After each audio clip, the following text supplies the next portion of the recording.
All right, everyone, we are back and we are live for game number, or not game number 3, game number 4. It's interview time here in the Light League. We just had a game number 3 victory, a 2-1 set score for the Grin Reapers, and we have the ADC of that squad, Travis. How you feeling after that 2-1 victory, man? Still kind of cooling down, especially after game two. My adrenaline is still pumping from game two, I'm not gonna lie. Oh, yeah, game 2 was fantastic. You guys had a phenomenal, regardless of the outcome of game number 2, that was a very exciting matchup. I mean, what you're thinking going through, you're playing as the game, you should be feeling pretty good about where you're going coming into a 35-minute game. Uh, yeah, well, especially in game two, we had really good scaling with Vayne. Yeah.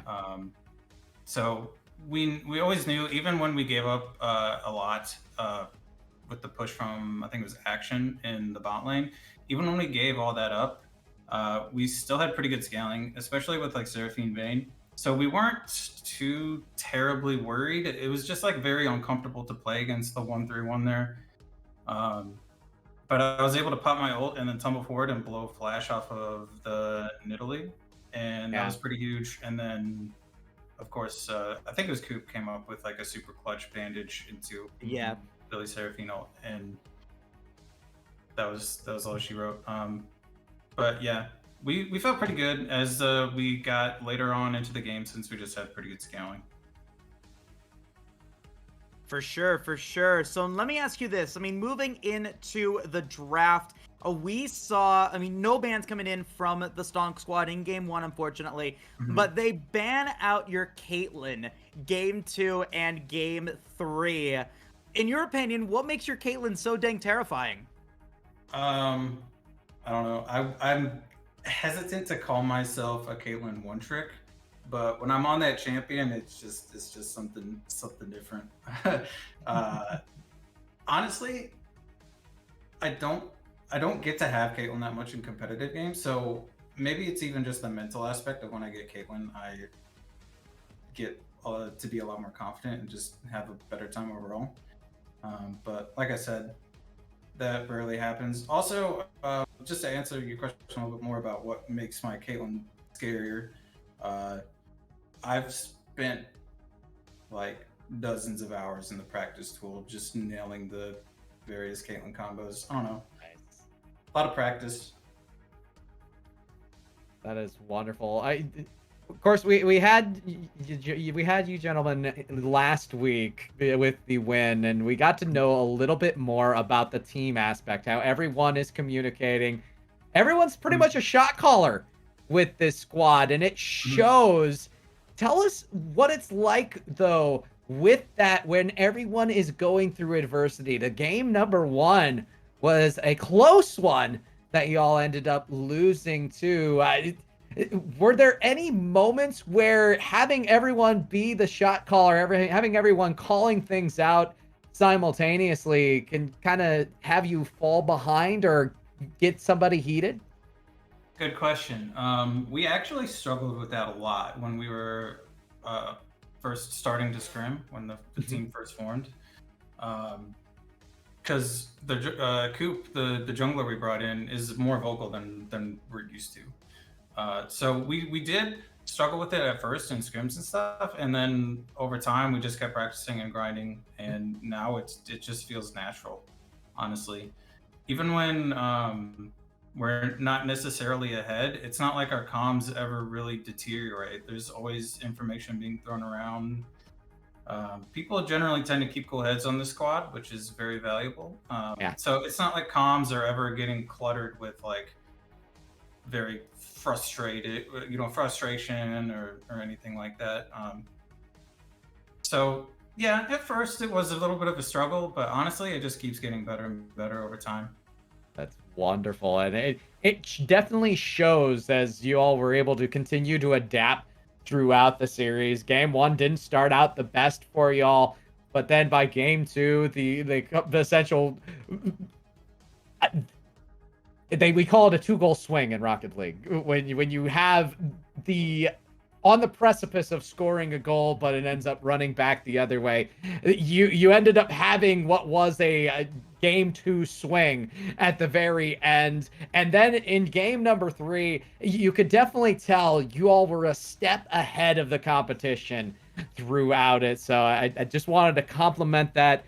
Again, do you have anybody you'd like to shout out? I mean, the bully, insane with the hooks. That was impressive. It seemed like in game 3, every single time we were talking about a big play, there was a bully hook in there. Yeah. I don't get the opportunity to say this enough in game, or maybe I should, but yeah, when Bully is on Comfort Champs, or Bully is just a monster overall. But whenever especially when he's on like Blitzcrank, he nails some nasty hooks and he just plays so well. I have to shout out basically everyone on my team. I think everyone has stepped up. I have to shout out Billy in particular because he's just exceeding my expectations tenfold over this season. Billy has just been a monster this season. I'm really happy about that. Yeah. Oh, I mean, Billy Willard, I mean, Feathers and Fur. I mean, even, you guys as a group coming into week 4, I mean, you guys were all within the top 20 for MVP standings, all, hovering around the top of the chart in your respective fields. And I mean, arguably, Travis, you and Bully might be one of the best duos in the bot lane and support that we've got in the league right now. I mean, do you feel like as the bottom lane, as 2 really strong members in that bottom lane, do you feel that pressure? Is that ever something that you're worried about? Or is it, you just feel so good about your team in general that it doesn't even really become an issue? I know that I can count on my teammates all the time. So if things are going badly bot lane, because of the strength that Bully and I have together, it's usually because of jungle intervention and not because of 2v2. And if that's happening, then 99% of the time we're getting stuff elsewhere on the map. So yeah, I have to say that the pressure buildup isn't really that big of a deal for me because I know that I can count on the other guys to do their job pretty much always. For sure. I got one final question for you moving forward. With this 2-1 victory, you guys are secured in second place. Lotus Black did end up going 1-2. So definitely something to look forward to. That second spot is yours for the time being. Any team in particular that you're looking forward to seeing later on in the split? I'm looking forward to playing both Lotus Black and DAO, obviously, because there's that part of my curiosity where we're the top 3 teams, I think, and I want to see how we stack up against them. I think Lotus Black is actually the defending champions as well, so beating them would be a pretty strong statement. Yeah, I think those 2 teams especially I'm looking forward to. I know it's kind of a cliche answer because they're the only 2 teams that are above us or were above us in the standings, but I have to say that I'm really looking forward to the challenge. Heck yeah, man. Thank you so much. Kendo, any further questions? No, I am good, my friend. It was a treasure to watch you all on the Rift tonight, to see the thrill of victory and the agony of defeat over the 3 games, and then y'all did a heck of a job to put it away in game number 3. So thank you, Travis. You're looking pretty good. If I could get one final shout out. Go for it.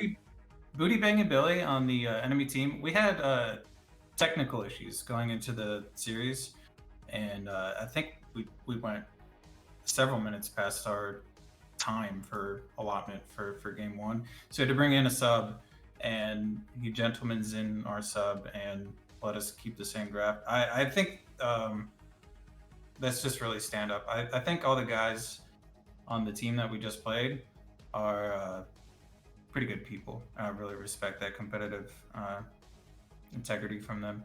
And I'm friends with a couple of them anyway, like Waka. This was really fun to play against him. Oh, we appreciate that. I mean, you guys look like you guys were really enjoying yourself, having fun, spamming those emotes in the early game. We love to see it. It was really a delight to be able to get you guys both in a really exciting series. Really looking forward to seeing what you guys are able to do for the last remaining part of this split. And, all in all, just continuing to do what you guys do best. Yeah, thanks for having me on. Yep, take care. Take care. Kendo, man, this has been a phenomenal series so far, and we had a ton of games across the split that have ended in some really great finishes. Grin Reapers winning 2-1 against CBS. Degenerates keeping their 3-0 or their 12-0 victory, completely flawless now, moving into week 5.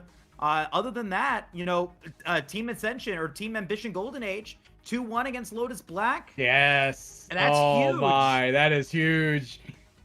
Team Ambition Golden Age is definitely going to be an interesting dichotomy going into this. Starting out the 0-9, inheriting another team's record for the team not really being able to be here for part of the league. It takes a lot of character to inherit that and then still move on.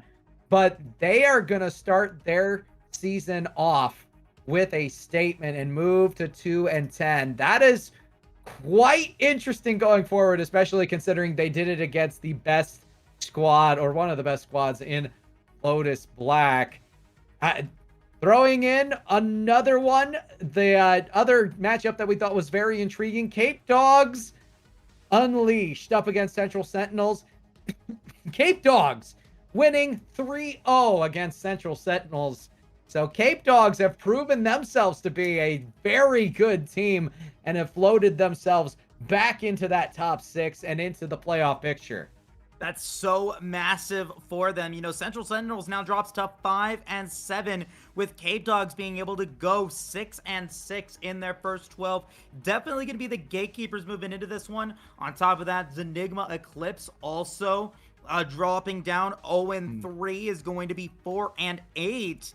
Definitely puts in that real playoff picture coming through. Degenerates Ascension able to go 2-1 against VBU, did drop a game against VBU, but now 7-5 coming in for Degenerates. Gonna put them similar to where Cape Dogs Unleashed is at. Gonna put them similar to where Central Sentinels and now CB Stonk Squad, pretty similar in their setups. If Stonk Squad's able to perform this well moving into their last part of the split, they could be a contender for that 6th spot, Kendo.